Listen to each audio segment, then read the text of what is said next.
Chill Gill Bill. It's Hotline League episode 70. It's a nice, calm episode. We're going to relax, take you through the evening, and just float you towards finals because there's two Hotline Leagues this week. We got to save some energy for Friday. We'll get it to that more in a moment. But first, I'm joined by Mark Zimmerman, my constant co-host. How's it going, Mark? Hello. I'm keeping it chill because this is a chill show, like you just said. Good, good, yes. And you sound so natural as you're I don't know how you are chill 95% of the time, but then whenever I actually need you to act chill, you can't do it. Even that I sounds have this sardonic and amazing sarcastic. ability to not be whatever emotion I'm supposed to be. Yeah. Well, So like I've noticed that. At a it's like funeral, the you're just opposite of a good laughing. actor. Um, can An you? actor is like they become what they need to become. I'm like a chameleon who just changes his color to stand out every time. Yeah. Well, good job on that. I'm waiting for your tweet so I can retweet it so people know the show's happening. I have a hard time typing something. I was like, we have one of the most hyped finals coming up in just a few days. Watch this. Great. Steve is in the chat right now. Already sent 100 bits. He's the bit leader. Congratulations, Steve. First off, thank you so much to Alienware for sponsoring the show. Really appreciate it. They are doing something really cool, which I'll be able to get into actually in just a second. But I want to thank them so much. We'll talk more about them later on in the episode. If you are... Mark is louder than me. Okay, I will turn myself up. Thank you for that. I haven't even been talking that loud yet, so they got to be careful. Yeah. I'm gonna... Well, please keep giving me feedback, folks. Anyway, if you are watching the show, know that there are actually 2 episodes of Hotline League that are coming this week. So I've been teasing this for a while, but we've officially been able to announce that Hotline League Live is happening in St. Louis, courtesy of Intel and Alienware. We'll give more shoutouts to them in just a little bit, but that is happening. So if you are going, you can do !finals in the chat. In fact, somebody just did, and you can sign up. I will put the link into the YouTube thing. There's limited space available. I think we have something like 100 seats, and then after that, it goes to standing room only, and you're not on the list. So if you want to reserve your seat, do that quick. Either way, looking forward to that. So that does mean that this show is going to be a little different. Okay, now Steve is fighting with somebody for bit leader. That does You're mean not going to win, guy. but you should try anyway. Oh my god. But that does mean that this episode's going to be a little different. For one, we don't have a guest. It's probably going to be a little shorter. I think Mark and I will probably wrap around 9:30 because we're going to keep the topics a little shorter. We'll talk a little bit about this coming finals, but maybe only 1 or 2 calls about that since we'll also be talking about that on Friday. We can talk about semifinals. We can talk about coach of the split, which I know there was some conversation around. Ooh boy. And yeah, I mean, it does seem like this past weekend alone, I feel like there's a lot to talk about based off of what we saw. So that's how this episode will be going. We know Rift Rivals teams too. There's a lot to talk about. That's as long as it's not like maybe a little bit on finals, but most of it should be kind of more retrospective, and we'll save the forward-thinking stuff to exactly. I think like if you want to call in and say TSM is going to beat Team Liquid, and Team Liquid will just fall over for 3 games straight. If you want to do that, then actually buy a ticket to St. Louis, sign up right now, and come on the show live and do that on Friday. But if you want to talk about this past weekend, maybe with a little bit of a tease towards what that looks like this weekend, this is the episode for you. And by the way, there's an audio version of this show. So if you are listening to it, just know that you can catch the podcast. Also, some people have been wondering when we do the show. 8 o'clock on Mondays, Pacific time zone. We try to do it always at this time. Anyway, what's this week been like for you, Mark? I mean, we had the semifinals, and one of them was really hype and awesome. Yeah. So that was cool. Other than that, I mean, it's been a lot of just prepping for playoffs. I mean, you saw how long we stuck around yesterday.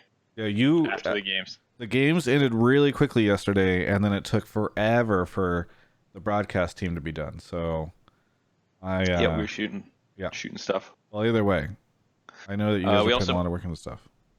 Yeah, I also put out the detention episode with ProZD, who I fucking love, and I thought it was a really good episode. So after this show, you guys should totally watch that.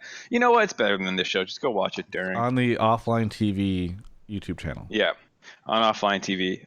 It's only 20 minutes, so by the time you're back here, I'm kidding. Don't go. Yeah, there was a hot take I think related to the broadcast yesterday, right? That I thought there was like, why is this? Oh, the people are going to player reactions too much. I saw that. Yeah, I actually think if somebody wants to call in, I mean, I don't think it's a very long conversation, but that is something that we could talk about on the show as well. If you have some strong opinion about it, do that. So, I also am kind of disappointed that there's no tailgate. I tweeted that out today. I feel like Riot just pulled back a lot on. It was weird in that. Well, yeah, I can grab a call about this if you want. Yeah, I think if people want to talk about that, that's good. I think that'd be good. So, Mark, do you want to explain how the show works? Yeah, I mean, I already grabbed a lot of calls, so I don't need any of you other people in chat. But if you want to join, because we probably will pull a couple more, you can go join the Discord, which I'm spamming in Twitch chat right now. So you're going to go ahead, click that link. When you get there, join Pleb Calls, mute your microphone once you get in there, because you're not going to need the voice channel right away. And then you're going to go in Pleb Topics or Subtopics text channels and go ahead and post whatever it is you want to talk about. You thought FlyQuest vs. TL was super boring. You thought Team Liquid didn't actually look that good in their win, even though they smashed. I don't know, whatever your thoughts are, put them in there. If we find them interesting, we'll pull you from that Pleb Calls voice channel down to the waiting room where you'll hang out till it's your turn. Then I'll come into the room. I'll have a little chat with you to make sure your microphone's working fine, and then we'll pull you into the on-air room for your opportunity to speak with us. And if you are a sub, please be sure to join the sub chat channel. It takes a little bit for Discord to sync, but it moves a little slower there if you want to put your topic in there, and you can chat with people there. So just keep an eye out for that when you join. Other than that, though, I think we might be ready to grab our first caller. And by the way, when you do call in, this episode in particular, please be ready to have a conversation with us, because we don't have a third co-host for this episode, which is kind of nice. It's a throwback. I know a lot of people didn't watch the earlier Hotline League episodes, but it used to just be me and Mark, and then we started adding a rotating guest slot.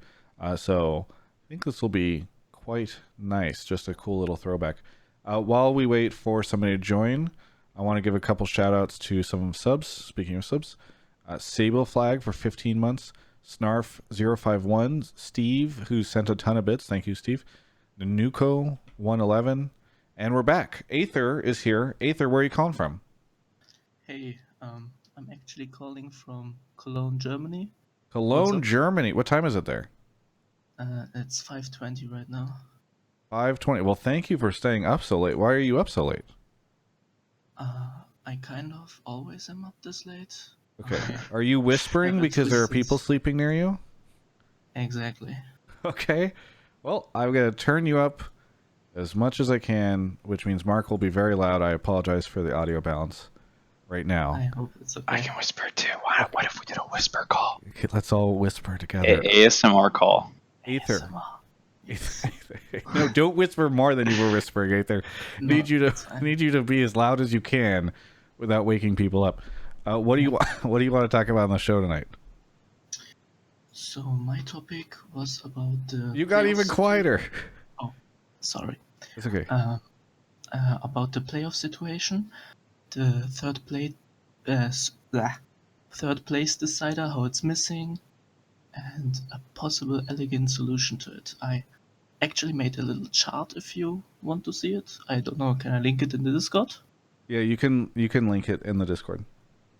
In what chat? You made a chart? Is this like it's in Pleb Topics. Yeah, it's in Pleb Topics? Okay, I'll also link it in the Twitch chat.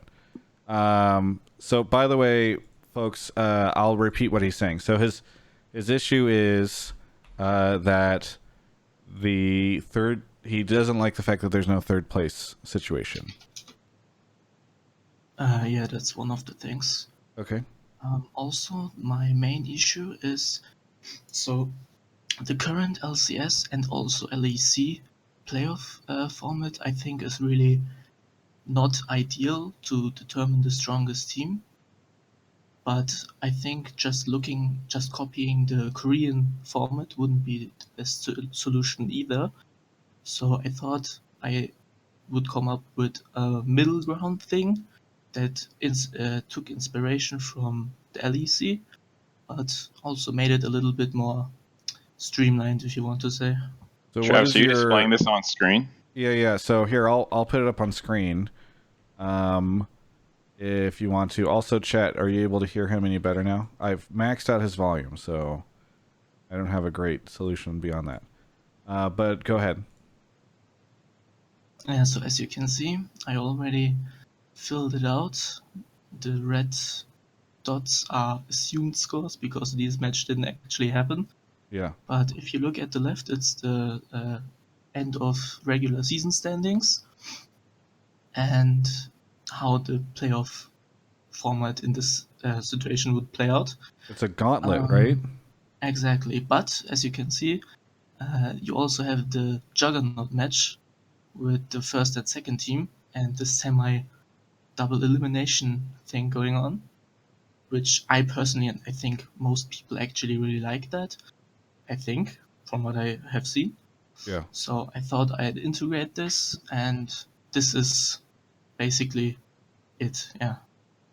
So for those that are listening to the audio version, basically the way it works is similar to the gauntlet, where 5th and 6th play. Whoever wins that plays the 4th place.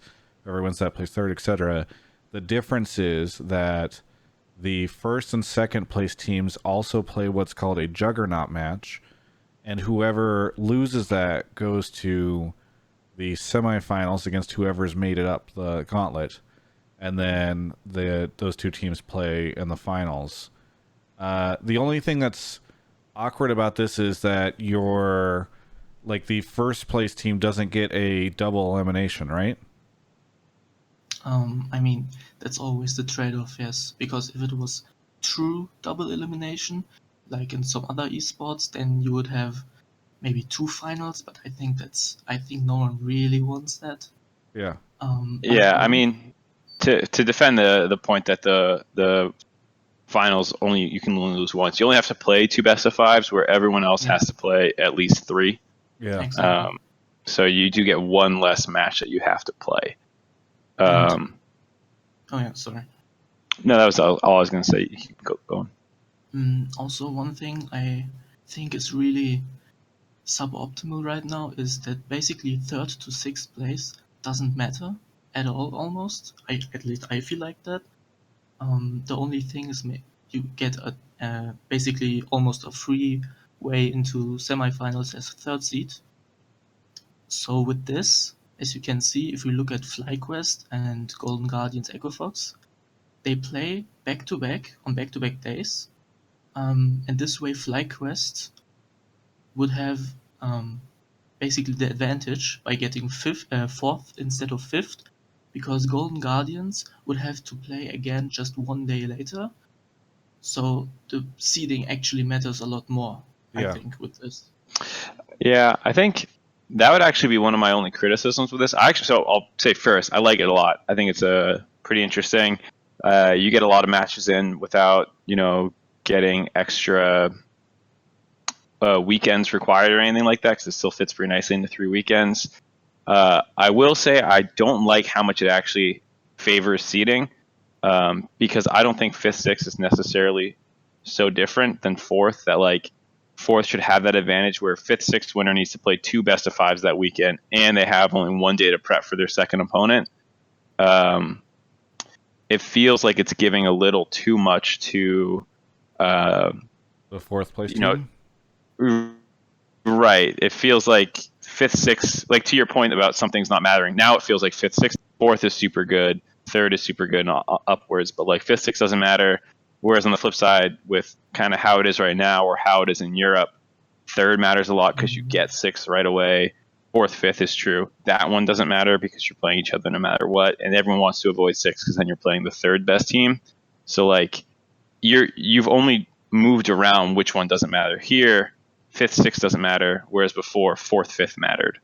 And then you're just also making it really hard for 5th, 6th to ever go on a tear because they have to play 5 best of 5s. Yeah, but I kind of don't mind that if they,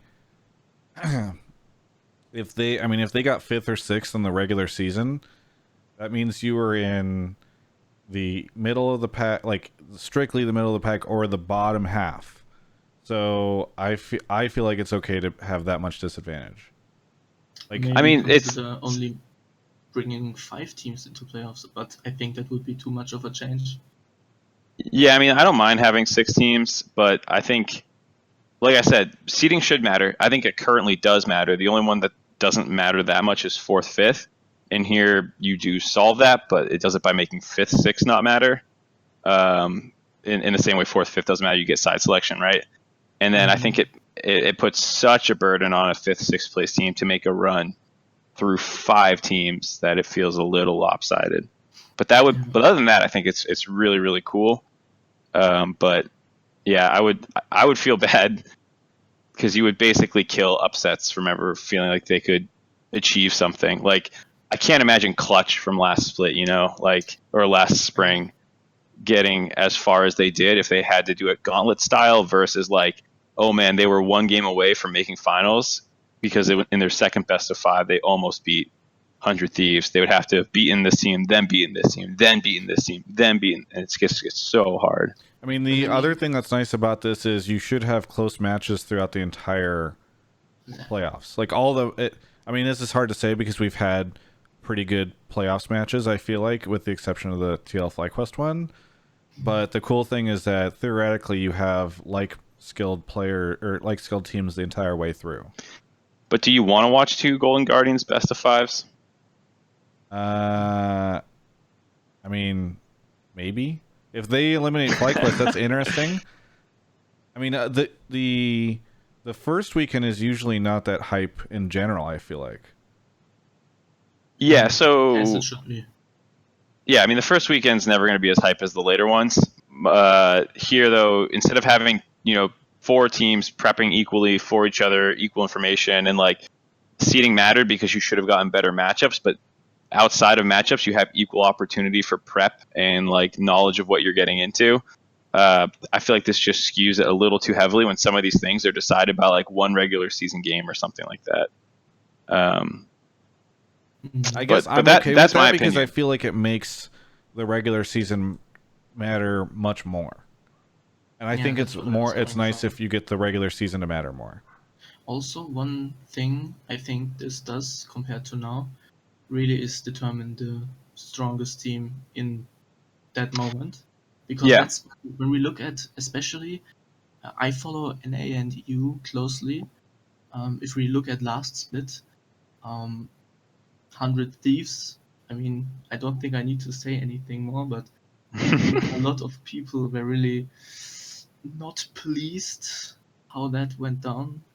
So it does help summer split situation, I think. Yeah. Right? Because it should wash out teams that are struggling more. Yeah.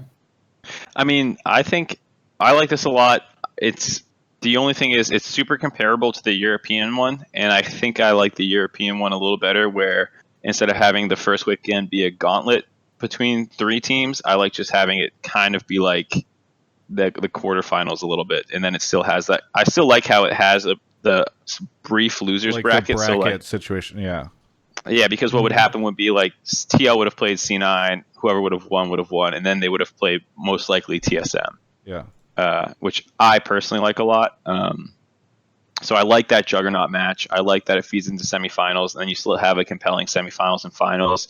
This is also nice because it solves a 3rd, 4th place match, which, like you were saying, people often don't really like, but you still have a 2-day event weekend, and it matters now because the winner of this gets to play in the finals. The loser is like, all right, well, I made Rift Rivals or whatever, or maybe Worlds or however it breaks out in the future. But I overall like the format. My only point would be the round 1 and round 2 being a little too. Well, you also mentioned the 4th place team having a pretty strong advantage, right? One thing that Tristindian and Twitch chat pointed out is that the 4th place team would have a hard time knowing who to prep for because they'd have to prep for both teams theoretically. Right, but wouldn't you rather be able to prep for 2 teams over a week and then have it to settle on a strategy in one night, then have to prep for one team for almost the entire week because you can't look past them, and then have a 1 day turnover. No, I mean, no doubt do they have an advantage in this having format? been in a gauntlet, yeah, I can tell you I would love to be 4th place here over 5th, 6th. Yeah. Well, maybe that's good though. But basically what you said, with the little quarterfinal thing going on, that's basically just this, but you shuffle one match around, the round 1 here, and it's basically the LEC format, like right now. Yeah. So I mean, you're saying the LEC format is basically this, but better?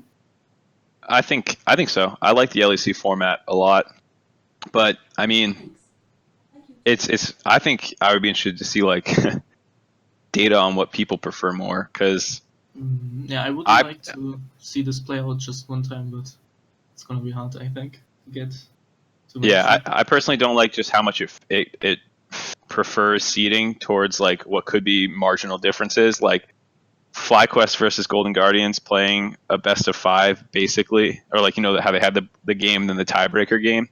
Suddenly FlyQuest just feels like they get such a massive advantage for such like a small thing that they did in the regular season. They went 1-1 on the day. Yeah.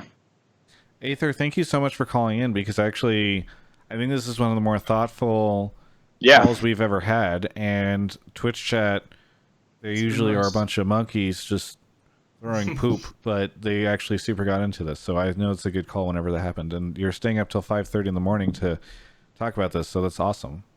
Yeah, I watch when I can. Yeah. It's basically like once a month only, but... Oh, go ahead. Sorry, what was that?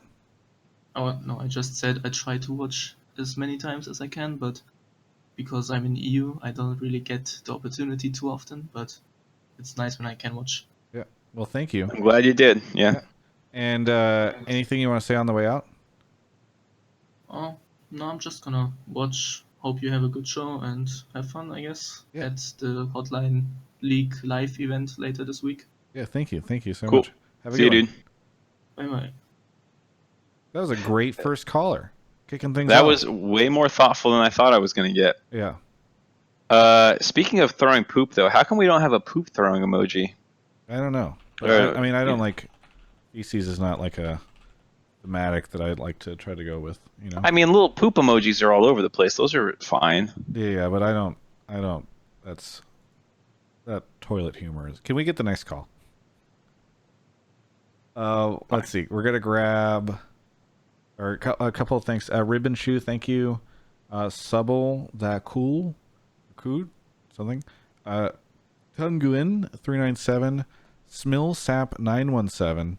I support you, LOL. Jingle 1996, and I'm Elvis 4. Do the French, the Green Giant 22, Mondo Mayhem, Sandwich Sauce, and the Podberry. Thank you everyone for subbing. I really appreciate it. Bacchetto. Bacchetto? You've been on the show before, and I forget how... I have. It's Bacchetto. Bacchetto, okay. Yes, it's so hard. I messed it up. Bacchetto, where are you calling from? Saskatchewan, Canada. Saskatchewan, Canada. That's right. I remember now. What do you want to talk about on the show tonight? I wanted to say how disappointing the split was coming from C9. I mean, they played really well throughout the split. The ending was just super disappointing, and I thought overall TL versus C9 would be way more hype than TL versus TL. So, was it super disappointing? Because I mean, they were one game away from finals. Like, it's not like they got rolled. Yes, I think that's part of what made it so disappointing. They came so close yet so far. They came in game 1 and 2 really, really strong, and it just looked like they were. I mean, it was super close game 3, but they just couldn't pull it out. And by game 4 and 5, it just looked like they had nothing left in the tank. Was game 3 super close? My only memory of game 3 is Bjergsen Zakali like slaughtering everyone in droves. Yeah, I mean, it was a really long game, and I think C9 had opportunities to come back for sure. Yeah. But just didn't really play out the lake. Gotcha. Well, Mark, what do you think? I don't know if I call it one of their most disappointing splits in a while. I will say I was surprised. Like, I had heard TSM was getting good. Obviously, we'd seen evidence of that. But I don't know. Like, I thought there was a really good chance Cloud9 was going to go to MSI. So I thought it was surprising to see them lose. I thought they were favorites coming in, and I thought, based off how the games went, I think this might be contentious to say, but I think that like TSM had the better series, and they're obviously like TSM played really well, and TSM's a really, really good team. But if they slammed C9 in draft the last 2 games, and I don't know how that series would have looked if they didn't. Like those 2 drafts by Zikz were like 80-20 drafts, where like 2 similarly skilled teams playing. The team that has Zikz's drafts probably win like 80% of those games. And like they played them super well as well. So don't get me wrong, it's not like, TSM got free wins or some shit like that, but like that series, it wasn't like game 3 was like, oh my god, the players are taking over, Bjergsen's taking over, Acadian's having great games. He had a great game 4 to be fair too, but like that was like some of the best drafting where they just destroyed C9 in draft. It felt like to me. Yeah.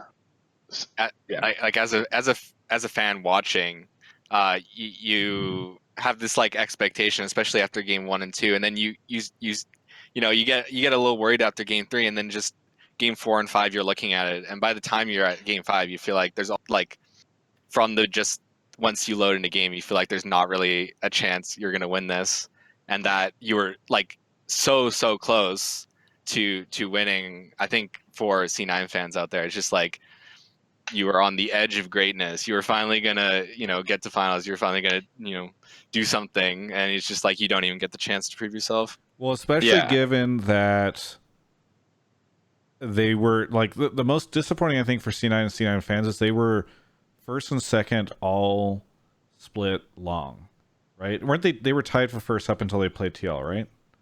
The first time? No. They played TL the first time, like the first game of the split, dude. Oh, you're right. Well, they were tied for first. That thing I said was incorrect, Mark. You're correct. My bad. Don't try to correct me. All right.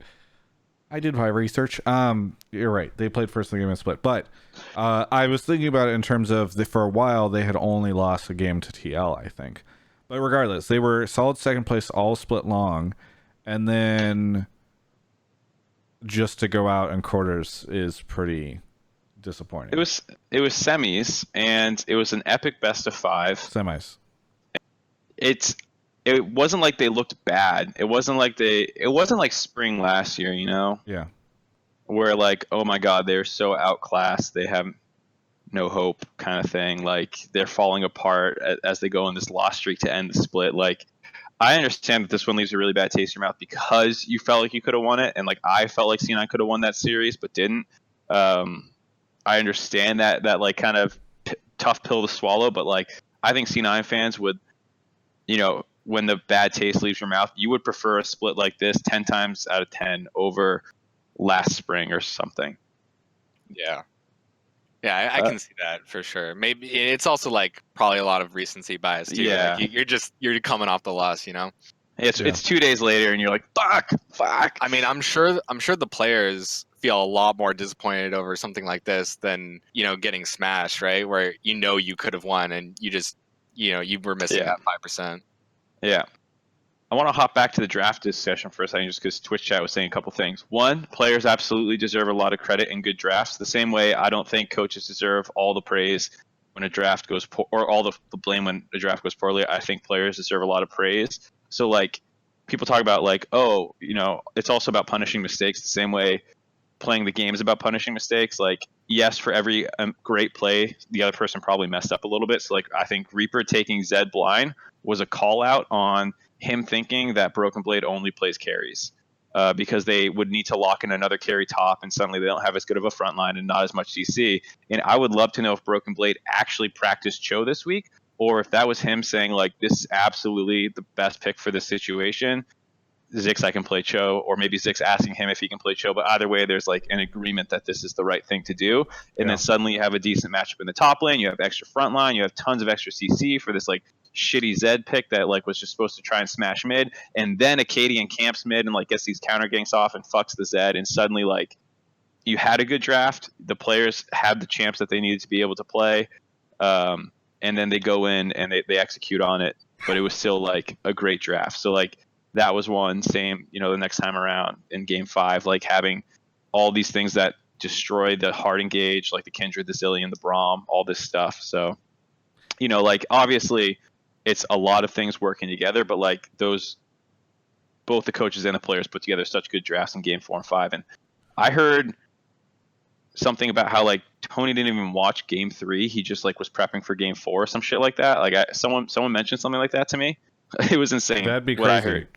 Because they have so many coaches over there. They have like if you saw the post game huddles, like Peter was talking a lot. They have Plop, they have Tony, they have Parth, they have like a million people there. And so like I think the teams were super, super close. And as far as I could tell, the biggest difference was how well TSM as a whole, as an organization, played the entire best of 5. Right. Do we have another caller about TSM stuff? Or... I don't remember. Okay. To be honest. Well, I'm just going to risk it then because I think it's worth pointing out. I'm trying to think of a time in which, in a best of 5, you saw a player look so good and so bad within just a couple games, which was Acadian. Like the first couple games, I was like, okay, like maybe Acadian's story was a really nice positive one where like he'd struggled in the past and he made a TSM, but now he's kind of out of his depths, right? Like this is too much for him. He can't handle the pressure or whatever. And then like the rest of the series happens and he's a completely different person, It was just really remarkable to me. I mean, I think some people would argue that it was just like he was put on champions where he was just more comfortable on and he was able to impact it. I mean, also the draft, like just around the team changed up a lot. I don't know if it's necessary. Like he just turned it on. Yeah. Do you think it's draft or, I mean, what do you think, Mark? I think part of it's like champ pool. Like Crumbs has been talking nonstop about J4 versus Rek'Sai, and like feels like whoever gets the Rek'Sai into the Jarvan has the better game. And like I forget which side he was on in Game 1 of that, or if that was even the matchup Game 1. I can't remember, but I know that was it in Game 2. And then Game 3 he was struggling as well, but then he gets the Rek'Sai in Game 4 and slams, and then like that makes C9 first pick it in Game 5, and you can question if that's like the right first pick or something. So yeah, that's right. He had a couple Gragas games. Game 1 and Game 3 were Gragas. Yeah, I mean, I'm trying to remember a time where a player like suddenly looks so good and so bad in the series, but I feel like there hasn't been that many Game 5 series where like someone pivoted that hard. Yeah, I mean that's what that was one of the things that stood out to me there. I mean, also I mentioned this earlier, but Game 3, like Bjergsen just going insane. It's kind of fun that it was his 100th playoff game, but it was like a completely, I don't know. It took me back because I remember Bjergsen used to be lauded that way, and now everybody says like, yeah, he's really good, but they aren't like, holy crap, look at what this guy is doing. And I don't know if that's because the meta's changed or I don't know, or other mid laners got good, but it was just really exciting to see that. Yeah, I feel like obviously last year was the down year, so you're not going to pop off that hard about him. And then 2017 was like this weird year where like it was the like half with double lift, half without double lift. Yeah. You're kind of waiting for double lift to get back, and then 2016 was when double lift got there the first time, and so like for a while it felt like TSM wasn't just about Bjergsen the way it kind of was in the past. And even this split's not just about Bjergsen, but then suddenly that game was like, oh shit, that's right. There was a time when TSM was all about Bjergsen. Bjergsen made the game about him, and he played it really well, so that it was really, that was the difference, right?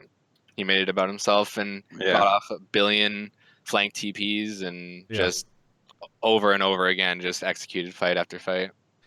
But anyway, wrapping up and kind of going back to your original point, I can totally understand what you mean. I mean, if you're a C9 player or C9 fan, it's got to feel really bitter after feeling like, wait, we might be able to...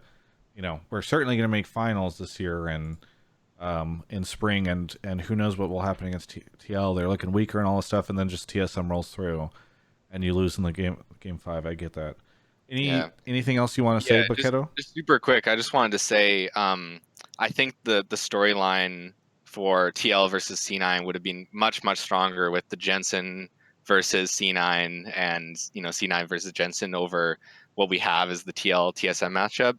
I know a lot of people say like Bjergsen versus Double Lift is kind of hyped up, but I think that's a lot more detached. They haven't been teammates for a little while now. Whereas, if say Jensen leaves C9 and then that's the 1 year C9 actually like wins it, that would be like heartbreaking for him. And, the other way around too. I think it would have been a much stronger storyline. Yeah, I think it would have been a really strong storyline. I don't know if it would have been stronger. Because here's the thing. It's not just like, oh, Double Lift versus Bjergsen, old teammates, whatever. It's like you realize they both have 5 championships. Yeah, and it's like the battle for the best, Yeah, it's like because for so long Bjergsen was the best of all time. Recently, Double Lift has been the one who's like people have been talking about. Now they get to fight each other. Sven versus Double Lift as well. Like Sven was brought over to be an upgrade for Double Lift, and it took a year to get here. But now, like maybe in the long run, was it the right decision? If TSM can do this and do well at Smoothie's a former TL player. Smoothie's a former TL player. You have Smoothie being a former TL player like doesn't matter at all. Yeah, it's whatever. That's pretty minor. It builds into it. He's gonna feel motivated. Here's another one. Smithy has 4 championships. If he wins with Double Lift, not only does Double Lift pass Bjergsen, Smithy ties Bjergsen. There's like so much going on in this series. It's actually insane. Whereas I think C9 versus TL is basically, hey, Jensen versus his replacements or his old team. That's it. No disrespect to you, Mr. C9 fan, but I have a lot more faith in this matchup being pretty hype than a TL C9 matchup. Like, I think there's a chance C9 could have gone to MSI, but I feel like there's a really good chance we would have seen TL steamroll C9, and I don't know if that's going to happen this time. I mean, I think there's a pretty good chance TL steamrollers whoever is on the other side of the ring. I don't know. TSM I think maybe that's why I don't feel like it's as hype. Like, okay, Bjergsen gets another championship, Double Lift gets another championship.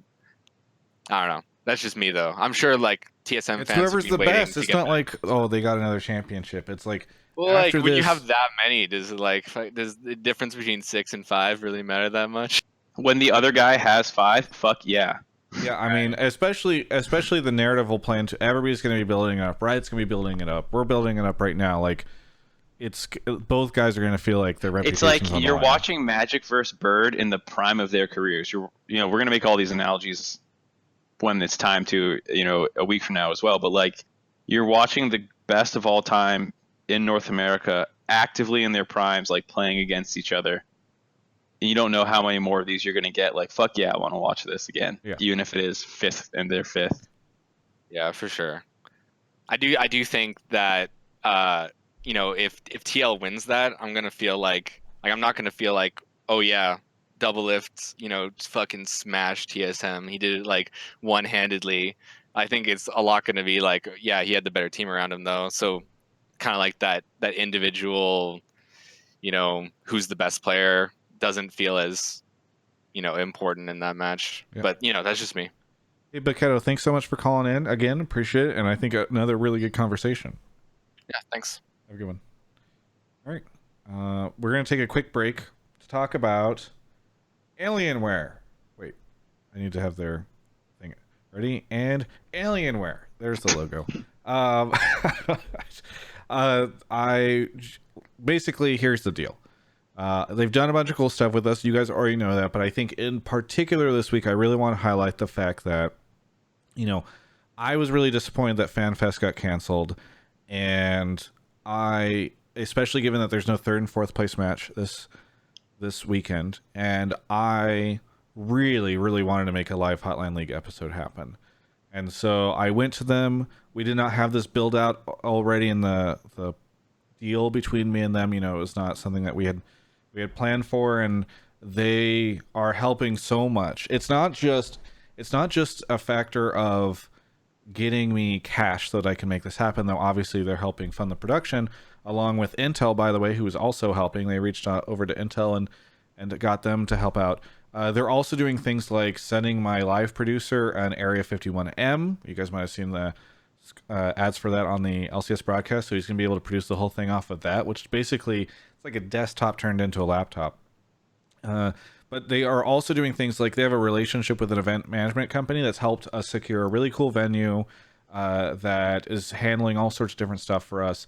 It makes my life so much easier because much more of a production company than like an event company. So putting on a live event, it's been really great to have them back me up so much in trying to make this thing happen. And I am so happy that we're going to be able to do it, even down to the fact that like in the past, whenever Mark and I have done this, we haven't been able to get free drinks for the people, but the people that are RSVPing, they get free drinks. So our audience is going to be... Do I need to RSVP for that? Our audience is going to be in a great situation. It's just they're taking care of everybody, and I really appreciate the support that they're giving us. I know that you guys here, like LCS has a ton of different sponsors. I'm sorry, not the league, but in the league there are a ton of different sponsors, and you hear about, oh, this sponsor does this and this sponsor does that, and it's always great whenever somebody's supporting. But I just gotta say, it's like really awesome that the team over at Dell, over at Alienware, is doing so much to make things like this happen. They get it. So anyway, if you guys want to check out their stuff, dell.com/Travis. Somebody made a fan sign this weekend at LCS and had it. You can check out their stuff there. !finals in the chat will pull up, which I just typed. We'll pull up the RSVP thing if you want to check out their thing there. Thanks again, by the way, thanks to Intel for helping out alongside Alienware on this. And I hope to see you on Friday as Mark and I do a live episode. We're going to try to have some guests. And by the way, it'll still be broadcast on Twitch. That's another really cool thing. So you can watch the live version. The live episodes of the show are always so much fun to participate in, and I hear they're quite fun to watch. So thanks again to Alienware, and hopefully we will see you on Friday. You want to move on to the next caller, Mark? Do you want to move on to the next caller, Travis? I mean, I think it'd be awkward if we sat here in silence for 60 seconds. So maybe. Thank you so much to Semic, Cygnus X4, The Podberry, Carouse 44, Grey Rat Doctor, Seleniad, T Turner 088, Abusive Pie for 11 months in a row, coming up on 1 year, and Davros 26 for your support of the show by being a sub. Mark is grabbing our next caller, so we should be good in just a second. But until then, how you doing, Twitch chat? How you been? Oh, in fact, I see Alienware folks in the chat right now. Marcy's in the chat. I think David's here on a secret account. Hi, Marcy. Good to see you. Skips35 is here. Skips35, where are you calling from? East Lansing. East Lansing. Is that in Michigan? Yeah, that's Michigan State. Okay. Michigan, like not near... University. Okay, gotcha. I was going to say. Well, what do you want to talk about? I want to talk about how there's no Friday event and how a lot of people planned around that, and I'm frustrated. Yes. All right, did you sign up for Hotline League Live yet? Yeah, I just did. Okay, well, don't worry. We've solved the problem. Me, Mark, and Alienware. No, but go ahead. So you're talking about... So for those that don't know, normally there's a third and fourth place match that takes place at these events. It's not always got great attendance, and so I think they decided this year to try doing like a fan fest on Fridays, or on the Friday beforehand. It was going to be kind of cool. And then they canceled it with a tweet. And there hasn't really been too much other information. So, Skips, what's your take? Well, I got tickets as soon as they released, and then me and my friends just kind of made our hotel reservations and the plan of the Friday event, and then just kind of got canceled, and we were pretty disappointed. So you're saying you have like hotel rooms Thursday night? Yeah. And you would not have booked those otherwise? Yeah, we would have gone up Saturday then. Yeah. Yeah, I think it's disappointing, and I don't really understand why. I think my take is this. It's okay if they get rid of the third and fourth place match, especially for spring, because the attendance is not normally great. I think if they move to like an LEC format, or like the format that we had the caller on in the beginning of the show talking about, that suddenly you've got a match. That's really important on Saturday, and that would be cool.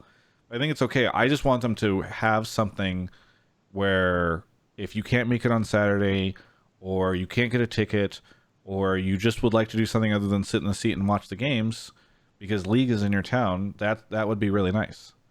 I don't know, Mark. I know this is less of a you topic, but I'm curious if you have a take. I mean, I kind of agree. It depends what you wanted on Friday. Like, is it a big built-up thing where it's kind of like the tailgate but without, a match later? Or is it like you would be even down for like a low-key, basically like, here's a bar, like a big bar, like an event almost kind of like night where all League fans can go to and like hang out and meet each other and meet some pros and casters or whatever? Or would you want, like, I guess, what would a fan want is the question. Honestly, I just want to meet like the players and like other figures in the scene. That'd be really cool. So they're bringing out some players, I think. I don't know if I can talk about it, but I've heard that there are some players from other teams. Oh, I think it's listed in the announcement that they put on their website today. But that's happening on Saturday, and I don't know how many people can get access to it. I'm going to pull it up. Oh, yeah, they released a fan guide. Have you had a chance to take a look at this? I skimmed through it, but yeah. The problem is that's on Saturday and not Friday. So you can't meet the... Oh, but you're going to be there on Saturday, right? Yeah. Okay. So that's the other thing, is that because they only have one game of day of games, they're not going to be able to do anything where you can meet the players that are competing. So instead, they've got Damonte, Wild Turtle, Power of Evil, Meteos, and Apollo. So, and by the way, I wish that why didn't GGS send somebody, or who else am I missing here? Steve says they'll have an after party for the games on Saturday, which is not that far away. They're going to go live with selling tickets tomorrow, and his team will be there. So if you want to meet TL people, follow Steve on Twitter, I guess, and get ready to follow whenever he tweets. And hopefully, for the fans that go to this party, TL will have won that day, because otherwise you're going to see some drunk, salty pros hiding in a corner sulking. I'd love to see a drunk double lift just like crying in the corner, though. Oh, he doesn't. He doesn't cry. He doesn't cry, and he doesn't drink. He would just be sulky. Oh, go ahead. I was going to say, to the point of like, renting out a big area and like, I don't know if you need to sell tickets or if you can do, just a deal with the venue where they're going to bring a lot of people. It's not an open bar, and so people need to buy drinks or food or whatever. Like, could you do something like that on a Friday night where it's just an opportunity for the community to get together? That Riot's mostly just organizing, like that to me sounds pretty doable, and not having that sucks. There are other things, like the dive is happening live on Friday. Yeah, but who would go to that when there's a much better live show? I'm going to go to that because that show is fucking awesome. They're paying you to be on that. You would not be there if you weren't getting paid. Would I be with you if I wasn't getting paid? I think so. Whenever I tell you that there's free drinks, you would definitely be there. That's true for sure. But usually I get drinks and food with the dive too, so I don't know. Well, I think I would. Will they I have think alcohol at the dive? I don't think they said I can't bring my own. At least I guess that's true. But it wouldn't be free in that case. So I mean, I'm doing both, so it's just gonna be Friday. Like, as soon as I finish the dive, I have to like sprint to the Hotline League. Yeah. Well, and if we are late starting on Friday, you guys know who to blame. Riot Games. No. Either way, I 100% agree with you. I think it's really fun whenever Riot comes to town in these different areas. That's why people come in from other states nearby to come check it out. It might be the one experience they ever have with League Esports, and I think having something other than the one match, especially because one match can sometimes not be very exciting, right? If TL smashes C9 or C9 smashes TL, that's not great. So having something more than that would be good. I am excited about the TL party, which I will be going to, but it is still just a TL party, not a League event. And so people who want to feel like they're experiencing something more than just a single organization. That's that. I also think that I suspect the TL party is going to sell out in a heartbeat. So people should be getting ready to buy that. Oh, by the way, TSM. I said C9. I'm sorry, Twitch chat. Calm down. TLC9 is that's what summer was last year. Anyway, Skips, any final thoughts? Has Twitch chat heard of this thing called Twitch Prime? That's what I like to hear. That's what I like to hear, Skip. All right, I love your show, guys. Thanks for having me on. Have a good one. Thank you. See ya. Yep, you too. All right. There's one Twitch Prime. He did it. Silver Knight 6. See if we can get some more. Mark is off to grab the next caller. Let's see. A couple of people. Silver Knight 6. Nice try, Ian, for 5 months in a row. Nice try, Ian. Hello, Doublelift's editor. Paradox the only. Einwaltz. I don't know how to say it. Davros 26, who I think I already said. Oh, look, here's some more primes. Heretic Legion 14, Robert Max, and Leon. He did too well. Now you're going to have to keep reading these, and we're never going to... Full Metal Samurai. Okay, we caught up. That was sick, though. Colin, where are you calling from? Colin, you've muted yourself. You need to unmute yourself if we're to hear you. Oh. He can't hear you. I guess. Hello? Travis. Welcome back. Travis. Yes. Hi, Mark. Colin is fine. Something is wrong on your end. I know.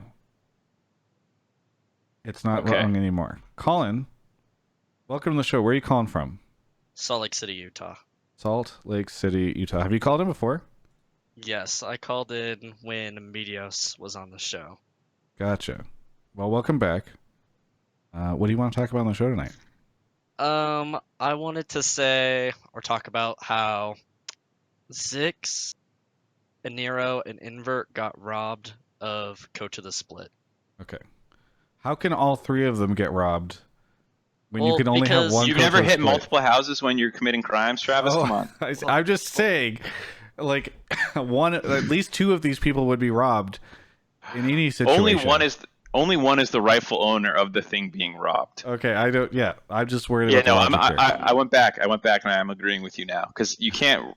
If I am the one who owns something, you can't rob three people of something that belongs to me. If Zikz got it, then people would say Nero and Invert. If Nero got it, then Invert and right. Yeah. I'm saying personally, like all three are better candidates. We're messing with you. All of them are better candidates than Reaper. Okay, why? Well, so when you look at the expectations of each team, so C9 kind of just lived up to their expectations. I think most people might have put them second or third, and that's what they got. They got third. I saw a lot of people put FlyQuest not even making playoffs, and they made fourth. And Golden Guardians, like, barely making playoffs, and they went from 0-4 into playoffs, which I think that I don't know. I think there was only like one other time a team did that. No, it's the only time. Okay, the only time in the modern era. It happened once when there were only 8 teams and 6 of them made playoffs, so we don't really count that. And then for TSM, they had.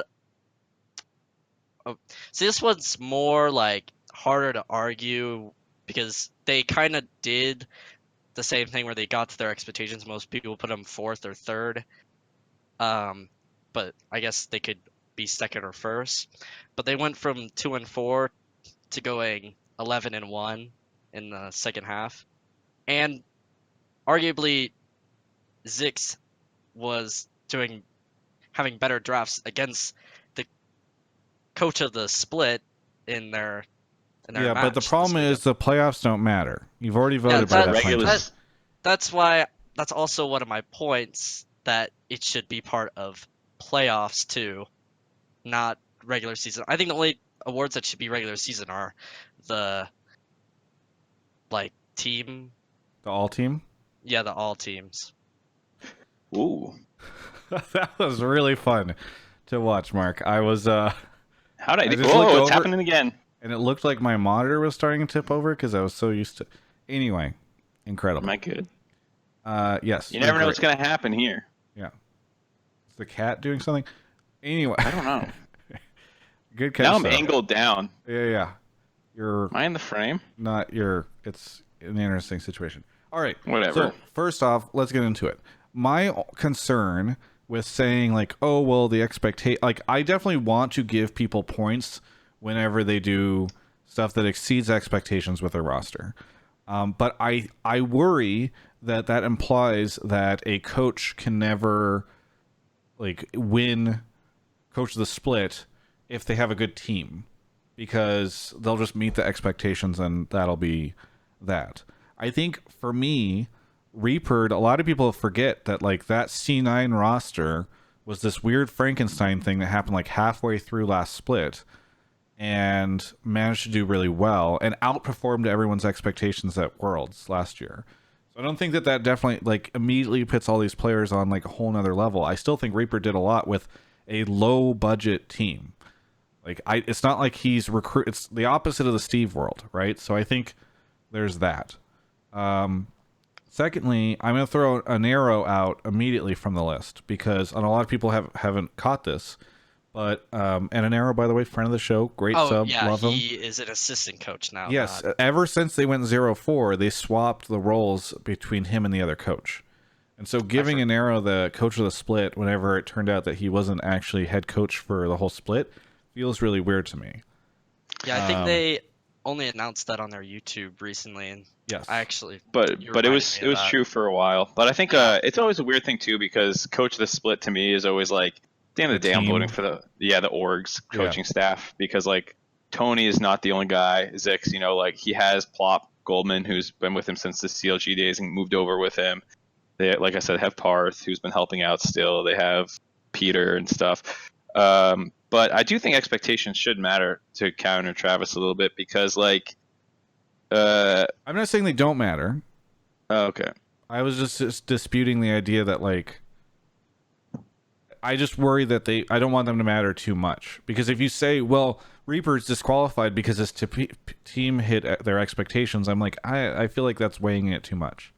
Well, I feel like what else do you have to go on them? Because to be honest, this award is probably the biggest fucking black box of an award you could ever have in League of Legends. Like, who the fuck knows? I mean, if TL went undefeated all split, I think we'd be having their coach in conversation. Yeah, but like you don't know if he did anything or if they actually just have the literal best player at every position, arguably, right? Like, fuck, you could coach that team to playoffs, Travis. Not a bad idea. I've been looking for a new content idea for next split, and maybe the content is Travis becomes TL's coach, and then we just document it every week. Basically, the only thing you have for this entire award is how well did the team do relative to expectations. I mean, like I don't even know what else. Like drafts as well. I think drafts are very important, but that's hard to quantitatively say. Did you vote for Tony though? Yeah, I put Tony number 1. Oh, okay. For some reason, I thought that you put Reaper number. Did you put Reaper at all in your top 3?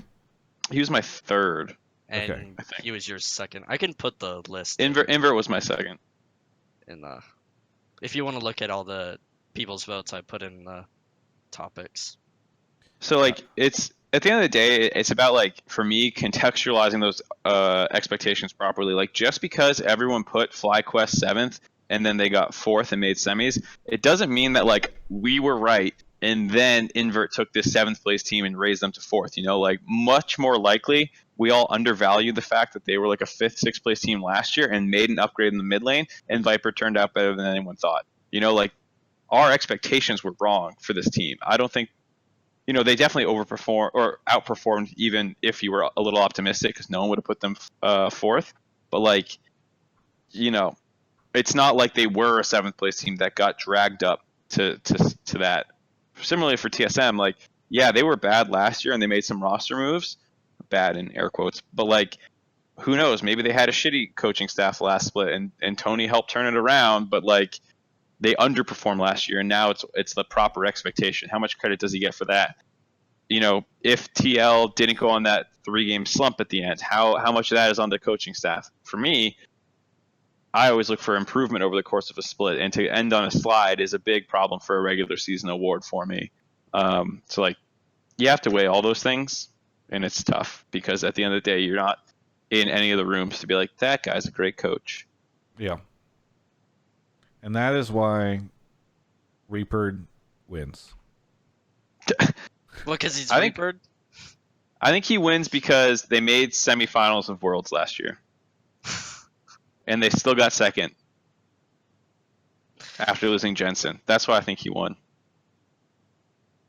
I put him third. Like, I don't think it's that crazy. I just thought Tony did super. I actually loved Tony's It's really drafts. hard not to say Tony after this past weekend is the problem, because I know playoffs aren't supposed to matter, but you watch that game and then you're like, or you watch that series and you're like, yeah, Zikz. But like, if you go back and look at his drafts in the last 4 weeks of the regular season, they were actually so good. They would like get these really cohesive comps that would like have really strong bot lanes and a carry top lane, but without like over indexing into like carry and like not having enough tanky front lines or like utility in their team comps. Like, they did a really good job drafting balanced team. And obviously, like I just said before, players play a big part in that too. But like, the fact that they had a huge improvement, I care a lot about improvement when I'm voting about coaches. I care about drafts. I thought their drafts were great. I think, based off the team's expectations or whatever, they basically hit them, probably over performed a little bit just based off quality of play. So that's why I put him number one. But like I said, at the end of the day, there's zero objectivity in this vote, unlike at least some other things that have. Well, he has better DPM or better CSD type stuff, Razzleplasm says coach of the split vote should be done by the players. You just can't vote for your own coach. I get. That's I disagree. The same problem, though, isn't it? I don't think that. I mean, the players troll a lot on this stuff, and they also don't, as Marcus pointed out in the past, like watch all the other games, and I don't know. And they don't have necessarily any more insight than we do. Like, we interview coaches, we are able to listen in on their comms, which no team can listen on the other team's comms. So like, you can hear why someone missed a ban or something like that. We don't use these publicly often, but FlyQuest missed a ban. Yeah, I think, players I trust players a lot in terms of like game knowledge and things like that. But like, if you're not on the team, like, how much does DeMonte really know about what Kane did, for example, or whatever? I don't know. I would say have the coaches vote for each other more than I would have the players vote for the coaches. But in either situation, I would be interested in that, because I think coaches know each other way more and like have the mind game thing and all that stuff. I mean, just because the awards. Your camera just died. I think my battery died. I'll swap over. Wait, just plug it in. I can't do that. I don't have a plug. Colin? I don't think the solution is get rid of the award either, because it's not like it's hurting anyone. No, I think it's fine. And I think these conversations are important and it inspires conversations like this. Yeah, I think, like, at the end of the day, I like arguing, and just because we're arguing about if the right person won the award, it doesn't make me wish we didn't have it. Yeah. Colin, anything you want to say whenever we say goodbye to you just now? I don't know. I enjoy the show. I don't watch it live, but I watch the on YouTube. Well, you're watching it live right now. I guess so. No, he doesn't have the stream up. He's just gonna leave. Like, he just called in.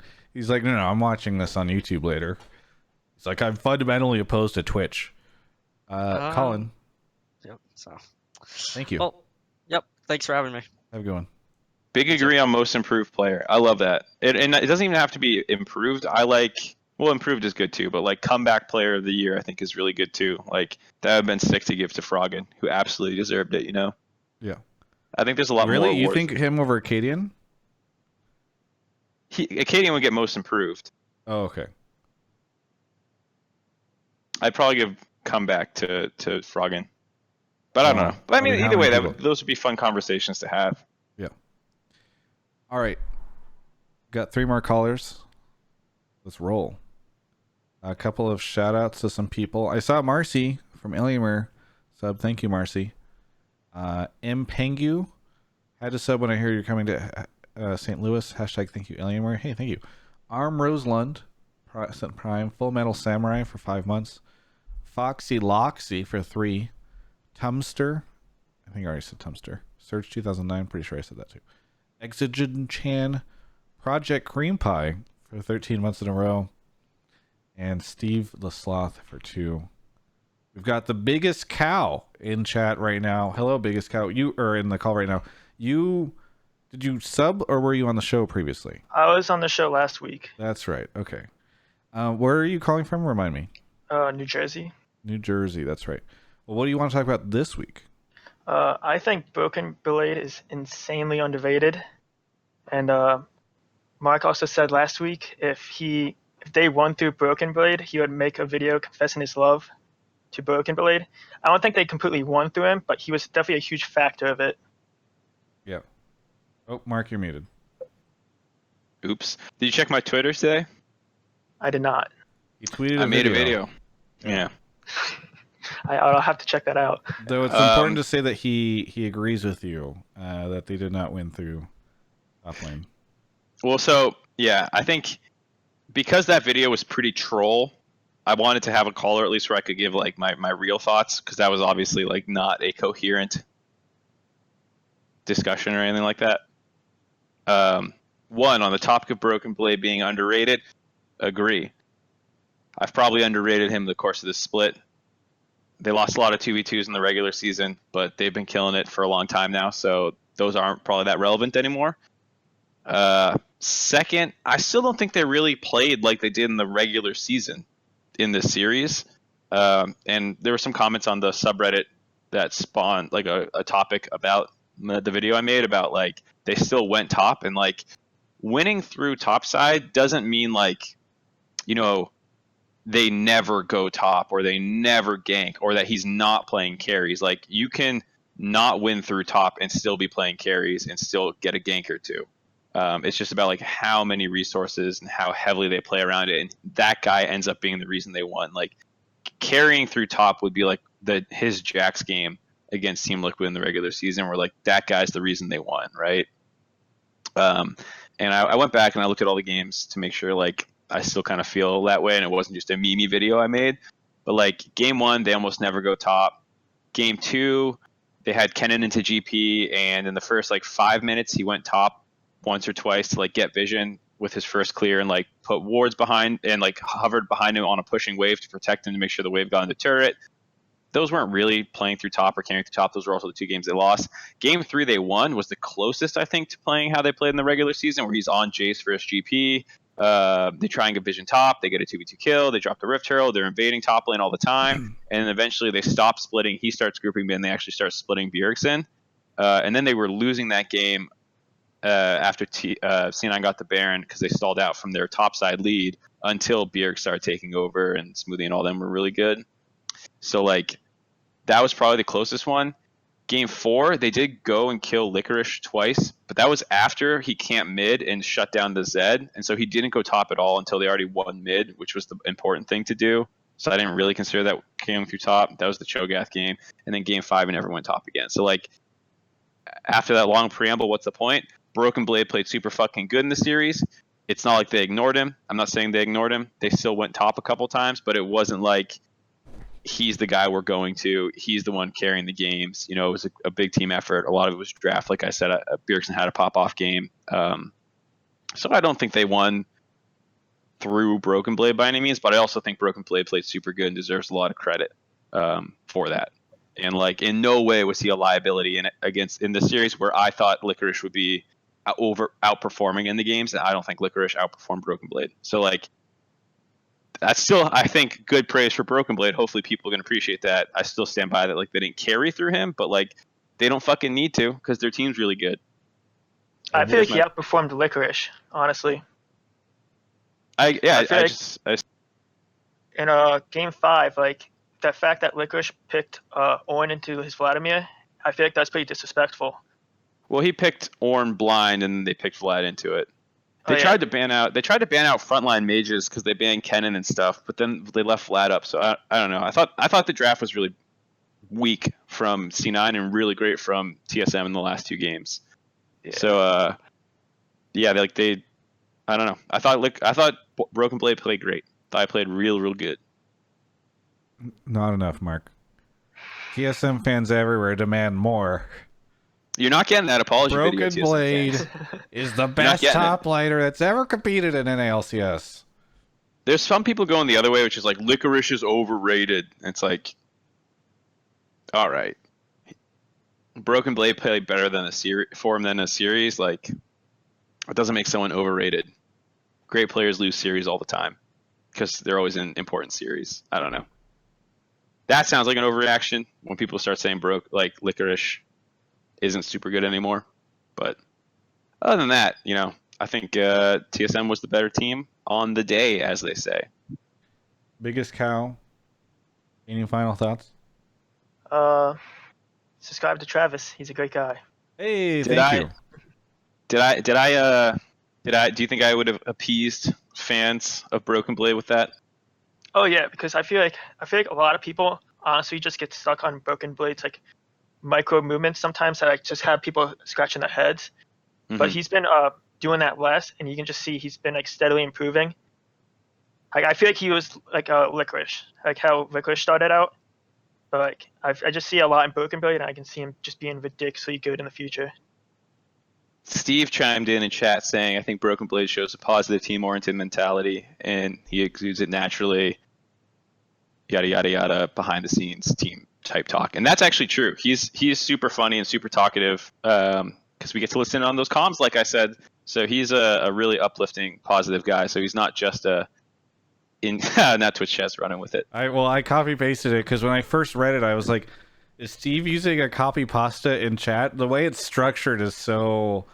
It's kind of like one of those, yeah. Like double lift the magic, or the the hyphen. I put my money on his ability to get that team to rally when needed. That feels like the copy pasta. Yeah. Yes. Steve just created a copy pasta. Yeah. Steve, I hope you can make it to Hotline League Live on Friday. Would love to see you. I'm sure there's nothing more important to do. He's hanging out. Okay. Biggest cow, thank you so much for the call. Thank you. Have a good night. Have a good one. Chat just losing it now. All right. We got 3 more callers to go. Eat through. We might actually have a full episode this week. I don't know. FrizzWiz 19, thank you for the Prime.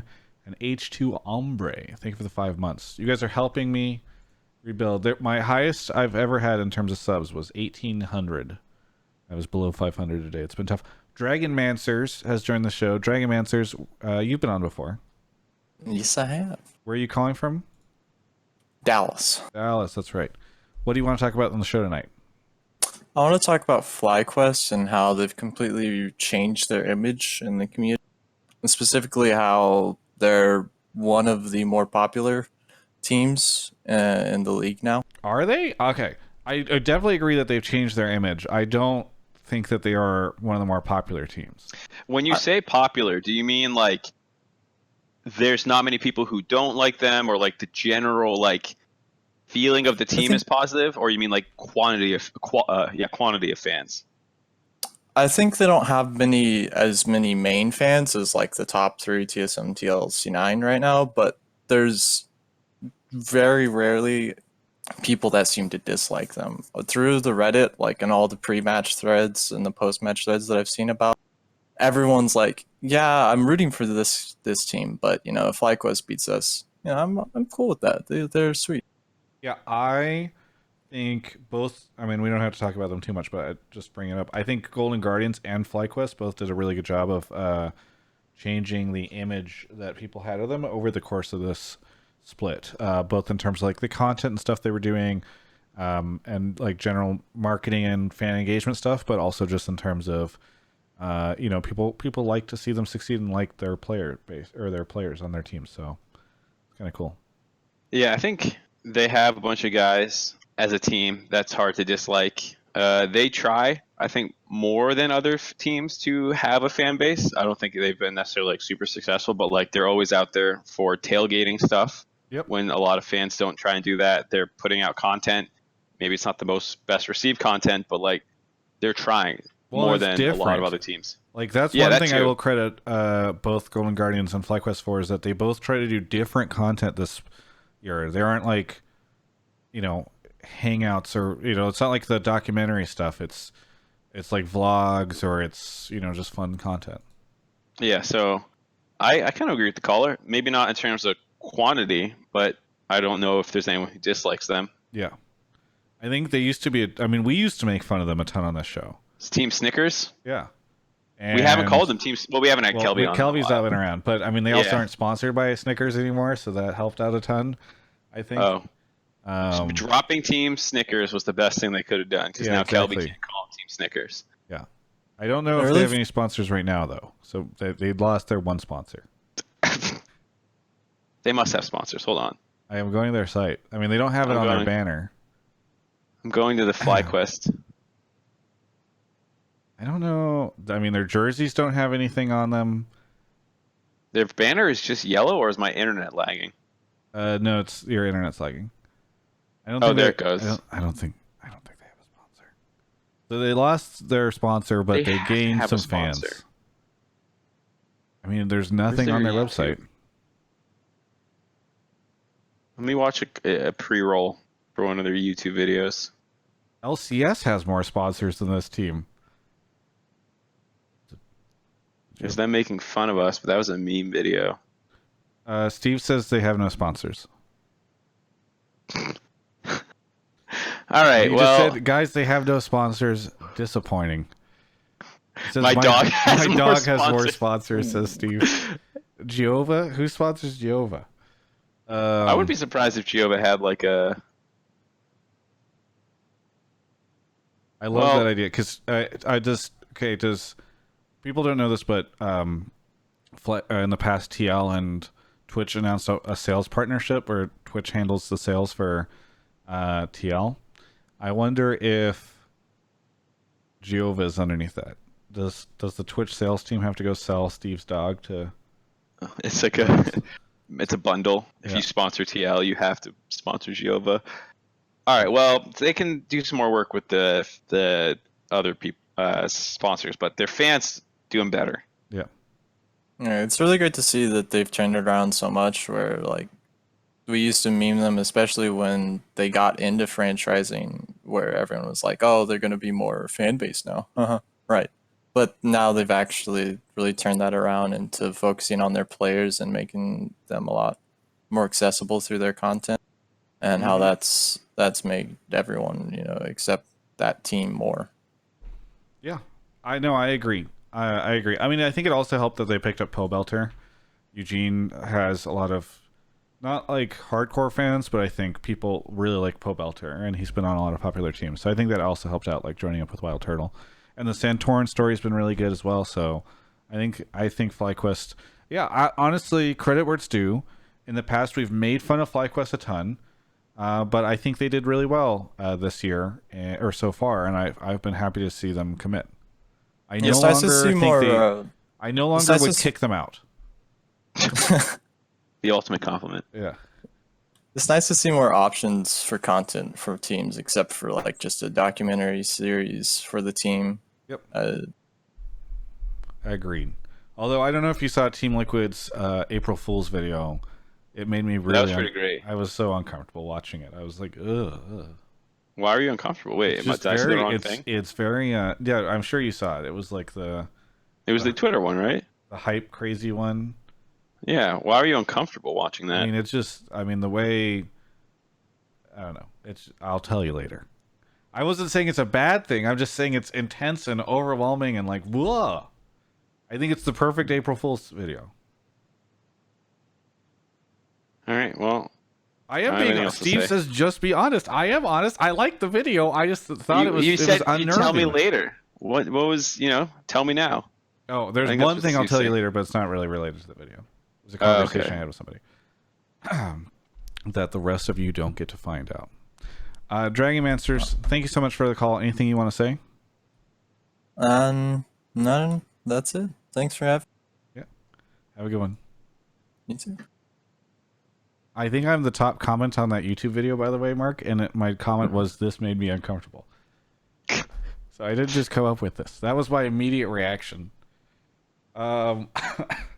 Mark already left the channel to go to a different one. Did anybody sub? Twizna and Shorn007. Thank you for the subs. I think I already said Twizna, but that's okay. If you would like to sub, you can do that.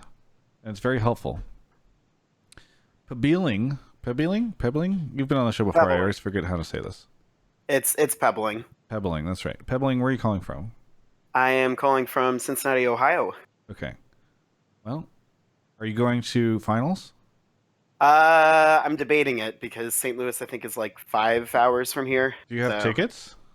I don't, but StubHub is selling them for not too pricey. Okay. So we'll see. Well, I don't know the next time it's going to be in your area, so you should. Yeah, that's. I don't think it's been around here since Chicago, really. So. Yeah. Yeah. Well, what do you want to talk about? So even with Steve in chat here, I'm gonna throw a little shade. I had come on the show last year to talk about TL's issues stemming from the fact that they can really only play through bot side, which seemed to kind of be an issue going into Worlds and onwards. And I honestly feel like this is still kind of an issue this year as well. Even with Core JJ and Jensen joining the team, they still tend to play through bottom most games. This is kind of evidenced by the fact that Impact's had the lowest jungle proximity of any top laner in the league. And I feel like the only reason they were able to be so dominant early on in the split is they were able to continue to play this play style, but they have better laners than Jensen and Core JJ, so they're able to cover up for that weakness more. So I just feel like, I don't know. Like, I feel like that's still a problem. Like, most games, Xmithy hovers bot. And, he does tend to focus a little bit more on Jensen than I think he did on Po Belter last year, but I feel like if bot lane doesn't get ahead, they just don't really have a chance at winning. I feel like the 2 TSM games kind of played into that almost, because Acadian plays towards top side a lot more. I think he had the highest jungle proximity out of any jungler in the league with Broken Blade and Acadian. So Okay, couple of things. One, Steve said, "Can I call in?" Steve, we've got one more call and we're wrapping it up. Come to the show on Friday. I don't even know if this guy's here though. I've asked him a couple times and he hasn't responded. Okay, well, whatever. Come to. I want to save Steve for Friday because he can come on the show live. Sponsored by Alienware. He can be Alienware branded. He could always do both.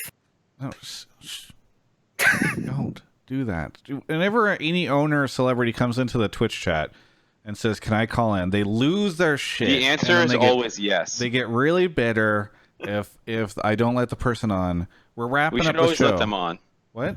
This is how you get the clips on the Twitches and the Reddits and the YouTubes. One time I didn't let one of them on, and boy, was that dramatic. Yeah, we should do that more. We have to snub them when we say no. Dear God, no! Just let Steve come on the show on Friday.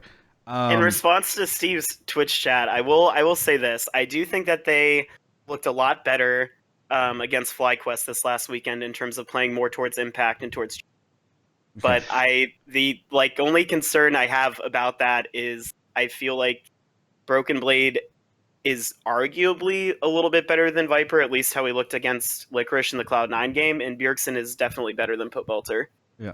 All right. Steve says that's okay. I'll come on Friday. Tell this guy he's delusional. I'll drop some knowledge for him, no cost. All right. Anyway. So I don't want to focus too much on the TSM matchup because we're saving a lot of stuff for Friday. So regardless of Broken Blade versus Impact, whatever. But more on the topic of they're the same team essentially, or they have the same problems as last year. I don't really agree. I think one, Impact in the regular season, he does this like every year, there's Impact in the regular season, can't play carries, and then playoff comes around, he's smashing kids on Gnar and Kennen and whatever, like Jason stuff. And it happened again this time where he plays in the Viper and he plays Victor, Jason, GP, right? Like 3 carry games. And plays really well all 3 games. Jensen has a pop-off Zoe game. I think they definitely were struggling, and based off what we heard about scrims, they were struggling even heading into playoffs. But I think you just saw how fucking good they are as individual players. Even if they're not adding up to more of the sum of their parts in North America, their parts are so goddamn good. And I'm not talking about I don't think they're a bad team, and I don't think they have bad players per se. I think. This year especially, Core JJ obviously was the best support in NA, and Doublelift was the best AD carry in NA. I think that they've all looked phenomenal. I think, as you said, Impact's looked a lot better. I feel like during the regular season, they still kind of played that same play style. And yeah, I know it doesn't matter whatever happens in the finals or happens in playoffs is what really matters in the end. And as long as you have a good record during the year, who cares if you're playing the same play style? But I feel like I don't know, like a team like Cloud9 or TSM that has played through multiple different lanes and has played through those more, I guess like diverse team comps or play styles may fare better against TL just because of that. But again, you guys want to save that for next week, so that's okay. Right. Well, so we'll try and avoid the specifics of it, but generally speaking, it's not a bad thing to be. I mean, it's not like ideal, but it's not necessarily like a damning sentence to be one-dimensional as a team. Like RNG at times has been one-dimensional when they had Uzi, and it's like, well, duh, you're playing around Uzi, and they've done very well doing something like that. And a number of top teams have been one-dimensional at points in different regions all over the world.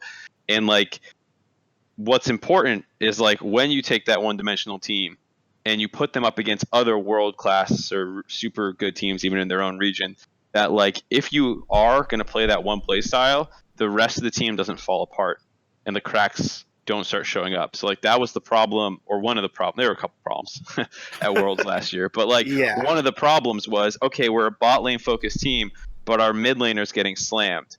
And so like, even if they keep the same play style, will Jensen get slammed come MSI and all these other things? If the answer is no, well then guess what? Even if they didn't fix some of the problems of being one-dimensional, they fixed a skill problem, and that allows them to be one-dimensional better. Yeah, I mean, I do think if they go to MSI, they'll be better and they'll do better than they did last year, just based off the fact, as you were saying, like Jensen is obviously better than Po Belter, and Core JJ is better than Olay or the blow up that they had at the previous MSI with everything that went on with that. So like, you don't expect Core JJ to bench himself if they make it? It's a rite of passage. So I definitely do think like they'll do better at MSI. I guess I'm just more concerned. Like I feel like Europe's looked really, really good this year, and I feel like Korea even too. Like SKT and I don't know what. Yeah, Griffin have looked. All of them look pretty good. Yeah, they've all looked really, really good. So I guess I'm just more concerned in terms of. I'm really concerned because a year where Europe is starting to look good and Korea might be really good. That's foreign territory for North America. I don't know how we'll be able to navigate that. I don't know, dude. Do you think we might go to World like MSI and not get out of groups again or something? That would be tough. That'd be unprecedented. Yeah. So, to your point though, like we'll see. Unfortunately, this call is a little premature because they haven't really been tested in a best of 5 yet. Yeah, that's true. Yeah, I mean, I'm hoping, and I would like to believe the problems have been fixed. Yeah, no, I mean, I hope so too. I think they have the pieces for it for sure. Like if they do figure out how to work better together, and they seem to have, with this past, best of 5. We'll see how they do in the finals. But I just feel like if they can get that together, they'll look really, really. I just feel like in the regular season they seem to play that play style a lot, and that's more of what I was commenting towards. Well, Smoothie, Parth, and Zikz are all watching the show right now, according to the Twitch chat user list. So you're maybe giving them some tips for how they can try to dismantle. What's funny? This weekend. When Tony was on CLG, he would come in during the show and type a bunch of shit and meme it up with us. And ever since he joined TSM, I haven't seen him memeing it up. Put the muzzle on him. It's because I missed that season 1 Reggie memes too. Yeah. Why isn't Reginald in here memeing all the time? On the other hand, whenever Tony was on CLG, the team wasn't doing too well. So now he's on TSM, they're doing a lot better. So maybe this is the change he needed to make. This is what enabled them to win against C9. If he was watching us, we would have dumbed him down. Yeah, exactly. Yeah, exactly. You'd be taking my delusional advice there. Yeah. Pebbling, Patrick, whatever. Yeah. Thank you so much for the call. Anything you want to say here at the end? I just am excited to, for the finals this next weekend. I think it's going to be awesome. Honestly, I think it's probably the best 2 teams we could have gotten. So I think I'm worried it's going to be a roll one way or the other. Yeah, I mean, I could definitely see it that way too. I hope it's it's pretty competitive, and I think it might be, but it definitely could be a roll too. So, well, hey, thanks so much for the call. Keep holding it down, and we'll talk to you the next time you call in. Yeah, thanks for having me on. Have a good one. You know what I really miss, Travis? Speaking of old things and coaches and memes, I miss when Parth and Loco worked together, and Loco would tweet all these weird sort of anime meme things with Parth. Oh yeah. I don't know if... Well, I think Lustboy did that too for a while when Peter was on the team. Everyone would take random pictures of Parth and then tweet them out without any context, and it would just be like his face all blurred, like as he's moving up the stairs or something. None of them are flattering, but there was just like a culture of Parth photo pictures, and yeah. Steve says I miss when Mark coached our team. Do you, Steve? Because I feel like you've upgraded. Yeah, this is definitely some rose tinted glasses. I feel like the team's doing a little better. Yeah.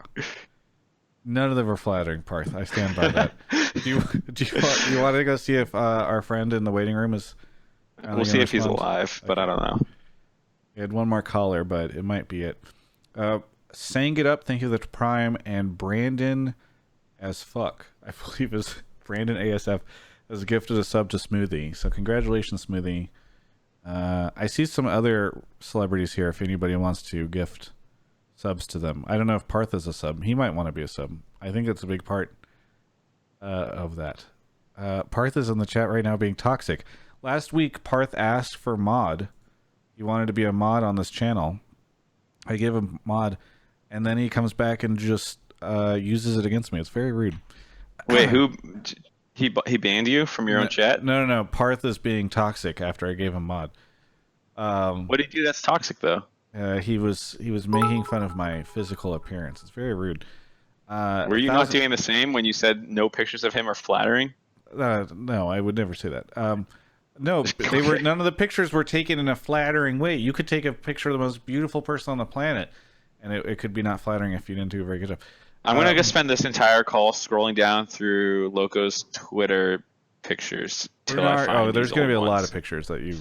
I know. I'm just holding page down. All right, let's go. Well, really quickly, Brinar sent 1,000 bits. Thank you for that. Black Gator is here. Black Gator, where are you calling from? I'm calling from Dortmund in Germany. You're calling from Germany? Yes. A second German caller? Yeah, that happens. You've been that happens. Well, evidently it does. You've been on the show before, I believe. What a great answer. No, I didn't. I wasn't on the show, but at MSI, and you interviewed. You can remember. I was that black guy.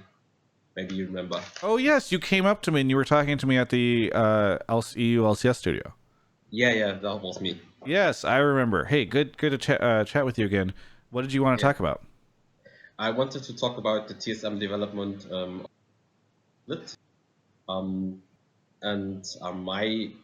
my takeaway is like I'm really impressed on like how they try to get better over the season and how rough their season started in terms of like top lane, and so they tried to implement like the 2v2 focus on like the top lane jungle synergy a lot, which went bad in the early season.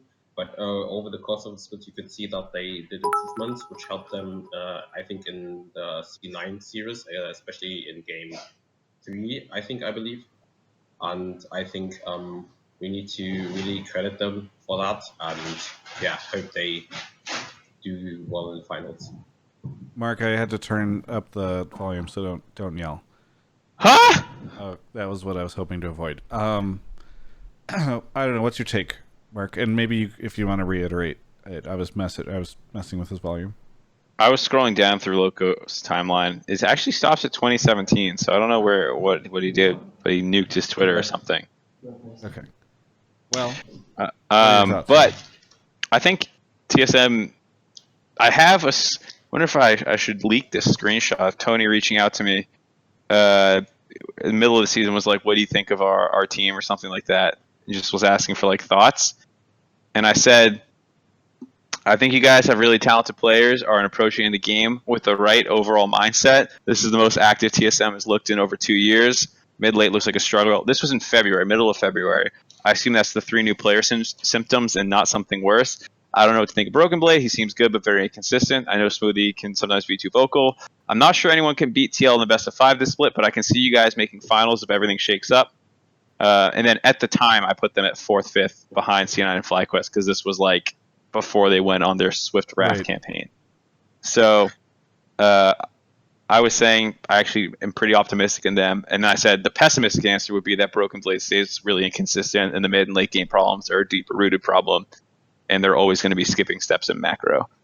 So based off that, I would say they did exactly what I was hoping they would do, where I was saying, like, if they fix their mid-late game problems and their players get a little more consistent, they'll potentially make finals. And they did. They're still a little inconsistent. Like, I'm still scared about Acadian having a slow start in a giant arena and what happens to him there. But, like, other than that, you know, like, they've improved exactly how you would want. I think it's, like, pretty cool to see that in the older iterations of TSM, where, like, the ward meme bot, you know what I'm talking about, like Svenskarian, Centaurian, where the junglers came, had really individual good performances, and then were I'm sorry. You're good. Were turned into like ward bots. Didn't happen, and I think also what happened in this iteration of TSM is like the players, especially like the side lanes, Bjergsen and Broken Blade, played around their jungler more than I did before, like Hornser and Bjergsen last year. They didn't really play around Acadian or like empowered the jungler to do what he wants to do. And he was rather than like, yeah, gank my lane, protect my lane. And I think that's a really big thing going for them. And yeah, this is like a really, I think it's not a good comparison, but I listened to an interview where SKT Clit especially gave shout out to Faker for like changing his playstyle, because he said that if Faker didn't change his playstyle for this year, he would have not been successful. And that's really a thing that I feel is good, that finally NA is getting to like playing around your jungle and not using your jungler as a anymore.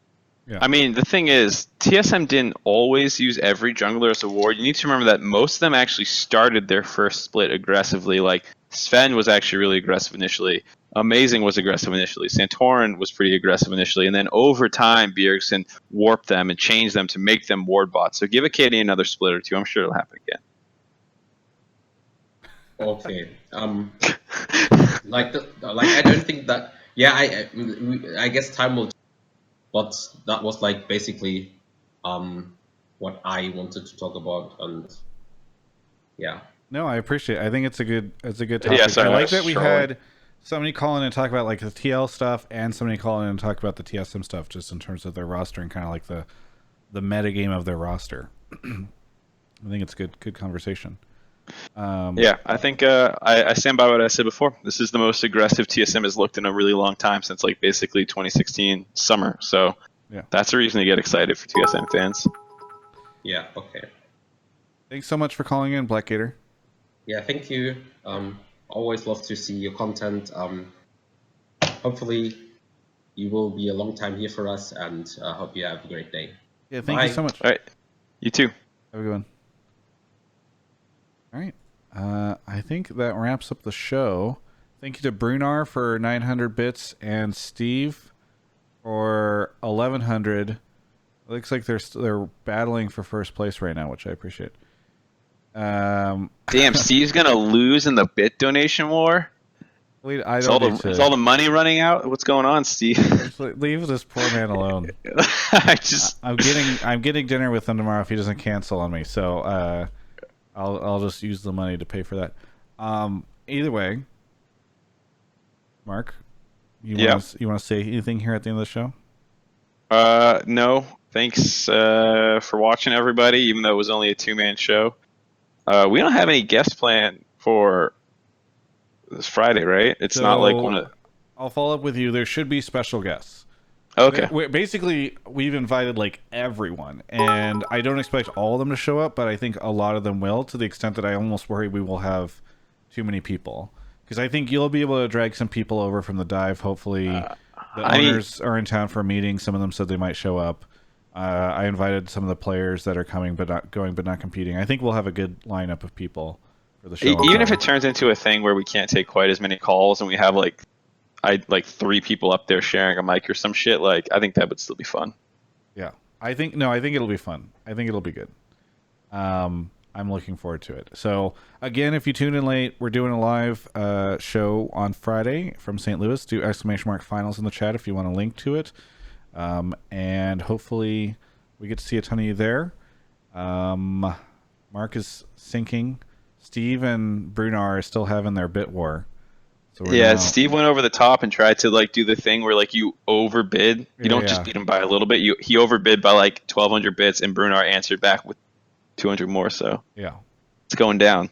Why is Brodin here? Steve just sent 5,000 bits. He's get off me. Yeah. Brodin has joined the show. Brodin, what are you doing? I need to take away your. Yeah, we gotta take away Brodin's admin. He fucking fell into this room earlier too. Yeah. Why are you here? I'm here to be your third guest and make this whole show a lie. I forgot.